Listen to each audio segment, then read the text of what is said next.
the steppe. Home of this fucker. These fuckers? But the one we're going to be talking about today is this fucker. Dictators. You know them, you probably don't love them, unless they threaten to kill you if you don't. And they've been the dominant form of government for most of recorded history. When you think of dictators, what pops into your head? Probably Hitler, Chairman Mao, Stalin, Pol Pot. But most of those people had an ideology. In fact, all of those had an ideology. But there's a specific type of dictator. Aside from the Maos, the Stalins, the Hitlers, the Pol Pots, all of the fascist and communist leaders, there's a different type of dictator, a personalistic one. These are military juntas, absolute monarchies, failed states generally, or oligarchies like Russia, Belarus, the United States. But Turkmenistan is special. It's like a capitalist version of North Korea. It's not fascist, although arguably it's kind of a on that one. Their leaders, basically all of their leaders, have been batshit insane, and that's because Turkmenistan as an independent country has only existed since 1991, even though Turkmen tribes have lived in that area for thousands of years. I know that's a very, very creative name for a country there. You take the ethnic group of the country and then just add Istan on it. Seriously, that's basically just how most former Central Asian Soviet states basically just gave their names.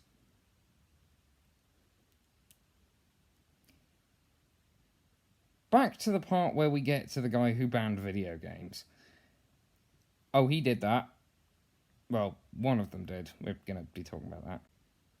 Back to the part where we get to the guy who banned video games. Oh, he did that. Well, one of them did. We're going to be talking about that. Upon gaining independence from the Soviet Union, quickly, the Turkmen politician Niryazov, whatever the fuck his name is, let's just call him... I don't know what we're going to call him. Anyways, he quickly was able to gain power and was a former party bureaucrat. He said he was loyal to the Soviet Union, and then the second the Soviet Union dissolved, he turned the Communist Party of Tajikistan, well, no, not Turkmenistan, into the Democratic Party of Turkmenistan. Literally in the same meeting. I'm not making the same meeting thing up. It's true. Look it up. It's actually fucking true. It's bizarre. Like, in the same meeting, upon the last formal meeting of the Communist Party, he then immediately afterwards founded the Democratic Party of Turkmenistan. It's nuts. Turkmenistan has a lot of natural gas, which Niryazov, or whatever the fuck he's called, was able to profit off of immensely by effectively funneling money that came from using said gas directly into his bank account. Wow, a corrupt politician. Where have I seen that before? He built large gold statues of himself all over the place, and a few other things he did was outlawing basically anything that wasn't from Turkmenistan, including long beards on men and dogs, because, and I quote, he was walking through the capital city of Turkmenistan, you know, the one he had filled to the brim with marble buildings that were practically empty. The dogs smelled, so he banned dogs. Of course dogs fucking smell, you idiot!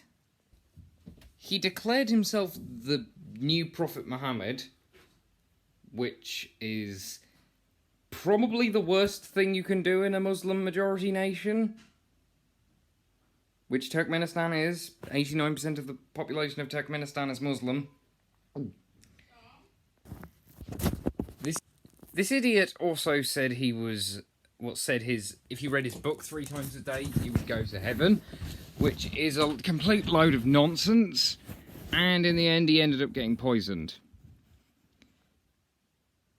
Oh, and I'm pretty sure the current president of Turkmenistan drove around that pit to hell thing, doing wheelies to prove he's not dead.